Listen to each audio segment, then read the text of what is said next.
For Lauren Phelps, life had really just begun when she married the love of her life, Matthew Phelps, in 2016. The two were deeply involved in their local Baptist church, with Lauren being a Sunday school teacher and Matthew being a church minister. But in the fall of 2017, their lives would forever be changed. In the middle of the night, a crime of unspeakable proportions took place in the Phelps household, a crime that Lauren, unfortunately, wouldn't survive. When Matthew phoned 911 to report the crime to investigators, the statements he gave were haunting, confusing, and unlike anything investigators would have expected.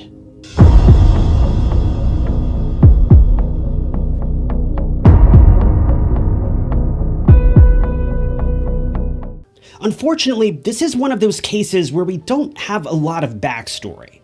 I'm not sure if the family of Lauren and Matthew wanted to maintain their privacy after the crime, or if it's simply that reporters didn't have too many interviews with the family. But the early lives of both Lauren and Matthew are largely a mystery. Oddly enough, most of the information I have been able to find about the couple comes from Instagram, of all places. I was able to find out that Lauren was involved with a company known as Scentsy. Scentsy is a service pretty similar to Avon and countless other programs where you can sign up on their website to sell products in exchange for a small commission. Scentsy in particular deals in fragrances such as wax warmers and candles, and they're not a sponsor, by the way. The best I can tell, Scentsy seems like it may just be another pyramid scheme, but I don't know enough about the company to say that for sure. It's just the impression that they give. But anyway, Lauren teamed up with Scentsy sometime in 2015 or 2016, and it seems as though she was doing quite well. She'd received a few awards during her time working for the company, and everything seemed to be working out great for her.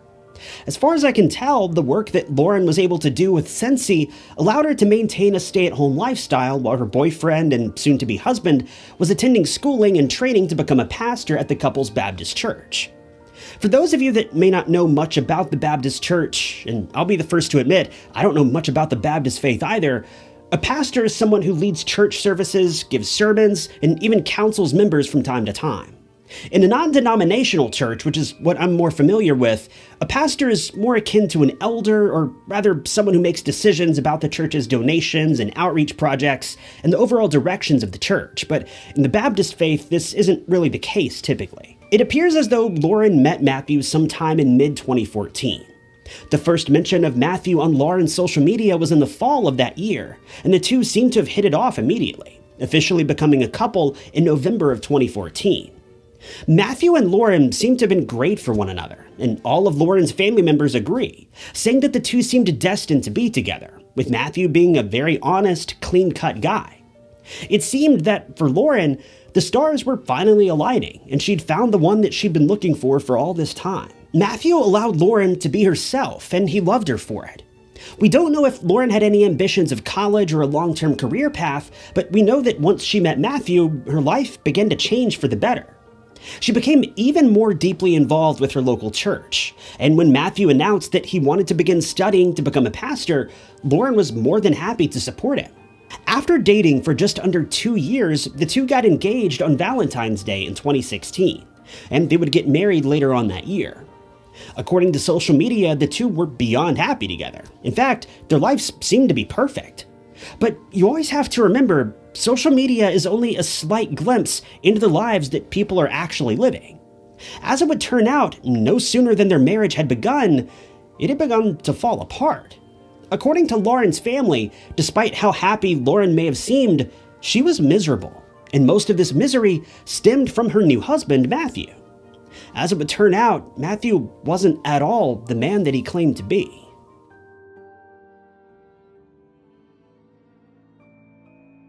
You would never guess it, but Lauren and Matthew were walking on very thin ice from the moment they got married. I'm sure most of us already know that when you marry someone, typically you combine finances. I know there are certain couples out there that don't do this, but more often than not, couples share everything with one another, including their money. This is where things began to cause trouble for the Phelps household, though. See, when they were single, everything was working out great between Matthew and Lauren. After all, they each had control over their own lives, and they were able to share only what they felt comfortable sharing with one another. But now that they were married, they more or less felt obligated to share every little detail with one another. And that's when Lauren began to make a few discoveries about Matthew that she never would have expected. After living together for a few short months, Lauren began to realize that Matthew had a serious problem with money. We don't know for sure just how deep the rabbit hole really goes, but according to Lauren's family and friends, Matthew was spending like he was a member of Congress. But in reality, his income was virtually nothing. At least it was nothing compared to the amount that he was spending. It's pretty safe to assume that Matthew was likely in a lot of debt, but I haven't been able to confirm this for certain, so don't take that as fact. But according to Lauren's peers, Matthew was living a lifestyle that simply wasn't sustainable, no matter how you looked at it. This naturally caused serious problems in the couple's relationship, and Lauren was at wit's end no sooner than their marriage had begun. Lauren was known for being a very resourceful, honest, and caring person about how she lived her life. Matthew, on the other hand, was a bit more rambunctious and careless. Lauren had spoken with him time and time again about the sheer amount of money that he was spending, and Matthew seems to have made every attempt to cut down on his spending, but he just couldn't shake the habit. After all, for some people, buying things can be an addiction, even a way to hide their pain and discomfort in various aspects of their lives. And this certainly seems to have been true for Matthew. Matthew was unhappy with his life. On the surface, he had everything: a beautiful wife, a fulfilling job, a nice car, everything most people would ever aspire to have. But that just wasn't enough for him. Lauren grew so concerned about Matthew's spending habits that she began limiting access that he had to their bank accounts. But even this didn't seem to work, as he'd always find ways around Lauren's safeguards. This led to one argument after another, and before they knew it, both Lauren and Matthew were at wit's end with one another. Lauren seems to have been set on working out whatever flaws the couple had, but she could only take so much. In mid-2017, Lauren had been speaking with a few of her friends about Matthew, and she began to fear that their relationship wasn't going to work out. No matter what she did, she felt like Matthew wasn't willing to cut back on his spending. And if the couple were ever going to start a family together, big changes would need to be made, but Matthew wasn't willing to make these changes. To top this off, Lauren had begun to suspect that Matthew was being unfaithful, but she couldn't prove anything just yet. At this point, it was more of just a gut feeling than anything else. Lauren did her best to see past Matthew's flaws, but they were becoming too large to ignore, and it was causing their lives to spiral out of control. While Lauren was obsessed with things like her cute outfits, Star Wars, dogs, and children, Matthew's priorities were elsewhere. See, Matthew wasn't the man that he portrayed himself to be. Matthew had a dark side. Contrary to Lauren's more lighthearted interests and hobbies, Matthew seemed to have had an affinity for horror movies and the macabre, particularly the movie American Psycho. If you've never seen the movie, a quick rundown is that the main character, Patrick Bateman, is an investment banker who lives a double life as a serial killer. According to Matthew's friends, he was truly obsessed with the film to a concerning degree. He even dressed up as some of the characters from the film on holidays from time to time. But things got much darker and much more concerning when Matthew was casually talking with one of his friends over drinks one day. This friend says that, seemingly unprovoked, Matthew brought up serial killers. But not only this, he confessed that he often wondered what it would be like to claim someone's life. Now, I'm sure this is a thought that's crossed all of our minds at some point in our lives, but Matthew seemed strangely curious. This wasn't just a passing thought for him. The friend said that he could tell there was a strange energy that encompassed Matthew as he pondered the thought of this. It wasn't too long after this that tragedy struck.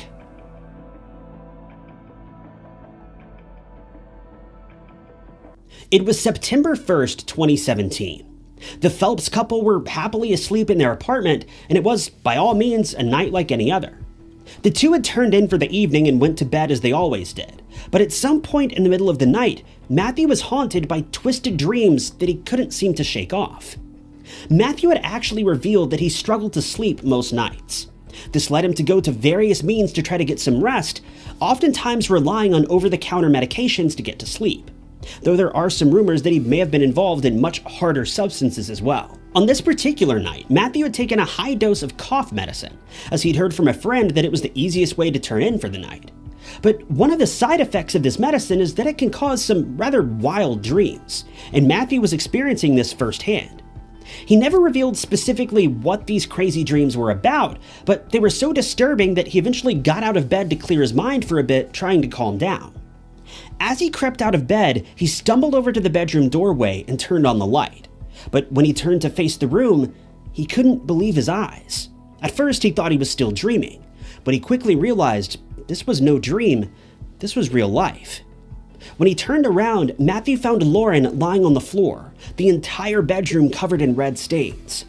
On the bed, he noticed a knife, and when he looked down at his clothing, he noticed he was covered in red from head to toe.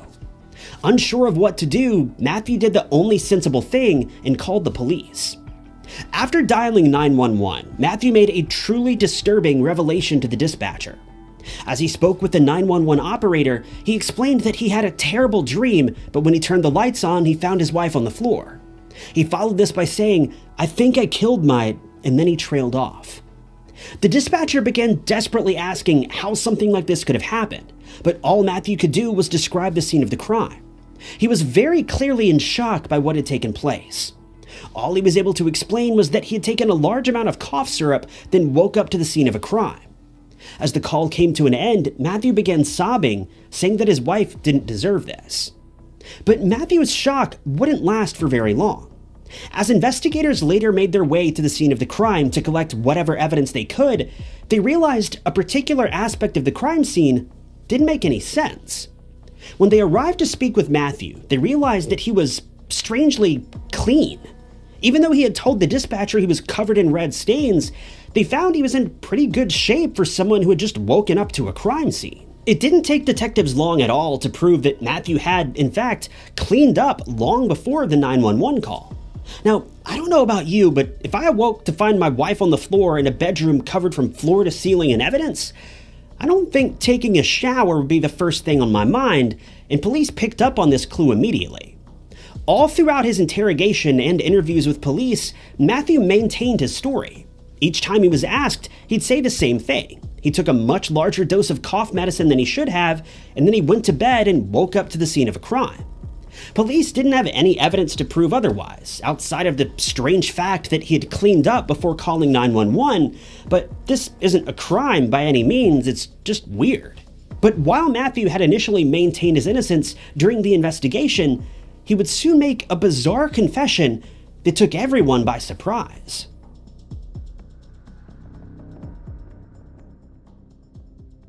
At this point, investigators were unsure of what to believe. The evidence told a clear story of what had taken place that evening, but the account that Matthew had given made an equal amount of sense, at least to a certain point. Matthew claimed he was under the influence of cough syrup when the crime occurred, and this appeared to have been true. But the manufacturer of the cough syrup in question explained that in their countless years of research, they found zero evidence that could link the medication to violence. Police were highly suspicious, but they weren't able to prove much of anything, at least not yet. As his trial was underway, Matthew was speaking with the judge who would be overseeing his case. As he spoke with the judge, Matthew's demeanor began to change. Up to this point, Matthew had shown no signs of remorse. In fact, when investigators spoke with him at the scene of the crime, they noted that he showed no significant signs of emotion, claiming he didn't even shed real tears. But as he spoke with the judge, Matthew underwent a major shift and actually admitted to the crime. He told his side of the story, and he opened up about the possibility of being responsible for the crime. Then, just a few brief moments later, he more or less confessed the cough syrup probably had nothing to do with his actions that evening. The judge asked, "Are you admitting guilt?" And Matthew agreed. Some prosecutors believe Matthew only did this as a way to avoid the death penalty, while others believe he really was beginning to show signs of remorse. It's difficult to say one way or the other, if I'm being honest, but this is nowhere near the end of the story, and things would only get worse for Matthew from here. As the case was still undergoing investigation and the trial was underway, detectives managed to track down multiple social media accounts that Matthew owned. He had two Instagram accounts, one titled Marty Radical and another titled Uncanny Maddie. On his Marty Radical page, Matthew almost exclusively posted screenshots and quotes from the film American Psycho. This account has since been set to private, so I can't confirm any of the specific posts that Matthew made, but the profile image from this account is still visible, and it's an image of Christian Bale from the film covered in red spatter, so it's pretty safe to say that the allegations there are most likely true. As for Matthew's other account, well, let's just say that his bio didn't age well. The only part of this page that is still visible is the message in his bio that reads, "I'm just a pitiful anonymous, drifting into the abstract. I can't seem to tell if I'm dreaming anymore." Police have made a few bold suggestions, claiming that Matthew was so fascinated with American Psycho and so frustrated with his wife for trying to control their finances and threatening divorce that he snapped. In a fit of rage, they claimed that he enacted one of his favorite scenes from American Psycho, inflicting more than 120 individual wounds on his wife, then taking the time to clean himself up before ever calling the police. While Matthew has never admitted directly to all of these allegations, I don't think it would be much of a stretch to assume that investigators are probably correct in these assumptions. In the aftermath of the crime, Lauren's family has spoken out about the case, and Lauren's father has expressed regret over the last few weeks of Lauren's life. He mentioned that just a few weeks before his daughter lost her life, he noticed that her demeanor had changed. She seemed paranoid, afraid, and worried about something. He regrets that he didn't question her further about this, and he believes that this may allude to Matthew's crime having been premeditated, and Lauren may have felt that something bad was about to happen. To make matters even worse, Lauren also learned that Matthew had been cheating on her. Lauren's sister says that she spoke with Lauren just hours before the crime unfolded, and she discovered that Lauren and Matthew had been arguing about Matthew's alleged affair, after Lauren had witnessed her husband sneaking out of the house to be with another woman. Lauren's sister believes that the two were most likely revisiting this argument when Matthew lost his temper and began attacking Lauren, but this has never been proven, though it would certainly make sense. We may never know for sure, but Lauren's family has been beyond heartbroken by the entire situation, though I'm sure that really goes without saying at this point. Lauren's mother describes Matthew as a master manipulator, also believing the crime was premeditated for months before it took place, though in all honesty, I've found no reason to believe that this is true. According to Lauren's mother, police allegedly told her that most of Lauren's wounds had also come from behind, and they have reason to believe that he had knocked her to the ground, sat on top of her, and inflicted most of the wounds while she was defenseless against him. In response, Lauren's father said, "I think about it every day. What I did wrong, what I missed. Till this day, I just regret not knowing or keeping my eyes open and watching. I took everything as it was." When asked about the possibility of forgiving Matthew one day, Lauren's father replied, "No, I'll take it to my grave and I'll still hate him." In the end, Matthew was sentenced to life in prison with no possibility of parole. Now, I can already tell that a few select people watching this video are going to run to the comments and start ranting about how this Christian man killed his wife. Let me just tell you, Matthew was not a Christian man. Matthew was a fraud, a joke even. In fact, one of his social media accounts didn't even describe himself as being a pastor or even a pastor in training. It described him as an entrepreneur. Christianity is about living up to the example that Christ set for his people, helping those who are less fortunate, loving our neighbors, and being in the world but not of the world, and following the very simple commands that God has given to his followers. Matthew was none of those things. Matthew was a hateful man who turned his back on religion a long time ago. He is not representative of any Christian I've ever met, and it pains me to have even mentioned him in the context of being a minister of God's word. He's nothing but a wolf in a sheep's den, and Matthew got exactly what he deserved. But in the real world of Christianity, as painful as it may be to hear at times, there's always a possibility of redemption, and I certainly hope that before his life is over, Matthew is able to truly turn his life around and realize the pain and the grief that he's inflicted on so many innocent people, and maybe even turn himself around before it's too late. Thank you guys so much for tuning in to another episode of True Crime Stories. If you want to see more true crime documentaries like this, be sure to hit the like button and subscribe. If you'd like to help support the channel, the best way you can do that is simply by leaving a comment below, any comment at all. It helps out the channel a lot more than you may realize. If you want to help out financially, you can do that by clicking the blue join button below or by picking up a True Crime Stories mug from tieknots.com. But with that, my name is Ty Knotts, and I'll catch you guys in the next video.